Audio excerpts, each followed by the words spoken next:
मौसम से जुड़ी जानकारी और लाइव मौसम खबरों के लिए हमारे YouTube चैनल को सब्सक्राइब करें और बेल आइकॉन दबाकर हर अपडेट पर रखें नजर।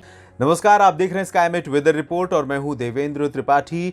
मॉनसून का अब तक का कैसा रहा है प्रदर्शन और क्या है आगामी दिनों में मॉनसून से संभावनाएं, इस पर हम बात करेंगे।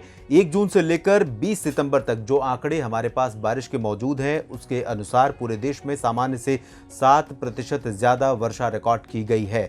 इसमें दक्षिण भारत लगातार ऊपर बना हुआ है क्योंकि यहां पर बारिश की गतिविधियां कई जगहों पर हो रही है। खासतौर पर पश्चिमी तटों पर दोबारा जो स्पेल शुरू हुआ है अरब सागर पर, इस तरह से ऑफशोर ट्रफ एक्टिव हुई जिसकी वजह से कर्नाटक से लेकर केरल तक तमाम जगहों पर भारी वर्षा हुई है और तेलंगाना तथा आंध्र प्रदेश के उत्तरी तटीय इलाकों में भी लगातार काफ़ी अच्छी वर्षा दर्ज की गई है जिससे यहाँ पर बारिश के आंकड़ों में वृद्धि हुई है।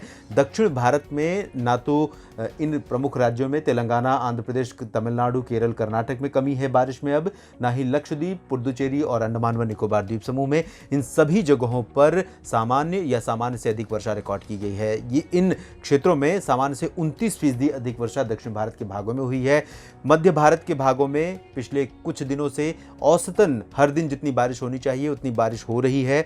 हालांकि कुछ इलाकों में अधिक वर्षा हो रही, कुछ इलाकों में कम हो रही, लेकिन ओवरऑल अगर मध्य भारत के क्षेत्रों का जो इस समय का बारिश का आंकड़ा है, बारिश की स्थिति है, उसको देखें तो 14% अधिक वर्षा हुई है।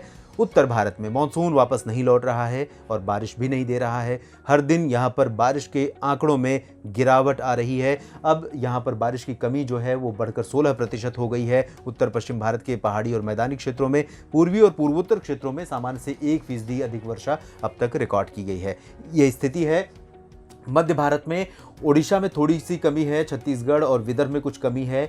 बाकी जो इलाके हैं, चाहे वो महाराष्ट्र का मराठवाड़ा क्षेत्र हो, मध्य महाराष्ट्र या कोंकण गोवा, और गुजरात का सौराष्ट्र या सौराष्ट्र और कच्छ तथा गुजरात रीजन तथा मध्य प्रदेश, इन सभी भागों में सामान्य या सामान्य से ऊपर बारिश हुई है।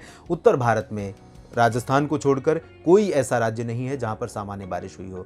तो ये कमी जो है यहां पर लगातार बनी है। पूर्वी पूर्व उत्तर भारत के राज्यों में सामान्य वर्षा यहां पर दर्ज की गई है। इस बीच जो निम्न दबाव का क्षेत्र बंगाल की खाड़ी पर बना हुआ है, उम्मीद है कि आज ही ये डिप्रेशन बन जाएगा किसी भी समय, या well marked low pressure area बन सकता है। यानी कि कुल मिलाकर इसके इंटेंसिफिकेशन की संभावनाएं प्रबल हैं। समुद्र की सतह की परिस्थितियां इसके अनुकूल हैं और ये पश्चिमी तथा उत्तर पश्चिमी दिशा में आगे बढ़ता रहेगा। ये बढ़ते हुए पूर्वी तटों पर आप देख सकते हैं बारिश यहां से पूर्वोत्तर भारत से लेकर पूर्वी तटों पर आंध्र प्रदेश तक बढ़ रही है और ये आगे जैसे जैसे बढ़ेगा ओडिशा से लेकर छत्तीसगढ़, मध्य प्रदेश, महाराष्ट्र तक इस सिस्टम का प्रभाव दिखेगा और इन भागों में कई स्थानों पर लंबा 3-4 दिनों लंबा स्पेल चलेगा बारिश का। इस बार दायरे में पूर्वी उत्तर प्रदेश के भी तमाम इलाके आने वाले हैं। मध्य प्रदेश के मध्य भाग तक के कई शहर, कई ज़िले आने वाले हैं। गुजरात को इस सिस्टम का बहुत असर गुजरात पर नहीं दिखेगा, लेकिन गुजरात में अरब सागर से विंड फ्लो काफ़ी अच्छा बना हुआ है जिसकी वजह से यहाँ पर बारिश हो रही है। तटीय इलाकों में खासतौर पर सौराष्ट्र के और जो गुजरात का पूर्वी क्षेत्र है इसे गुजरात रीजन कहते हैं, इसके दक्षिणी भागों में, और पश्चिमी तटों पर आप देख सकते हैं केरल और कर्नाटक में भारी बारिश का यहाँ पर इस समय जो सिचुएशन है ये बनी हुई है। अगले 48 घंटों तक यहाँ पर बारिश की संभावना इसी तरह से बनी रहेगी।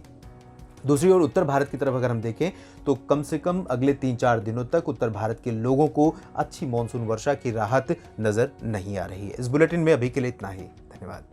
प्रदूषण की रियल टाइम इंफॉर्मेशन के लिए आज ही स्काईमेट AQI ऐप डाउनलोड करें और अपनों की सेहत का रखें ख्याल।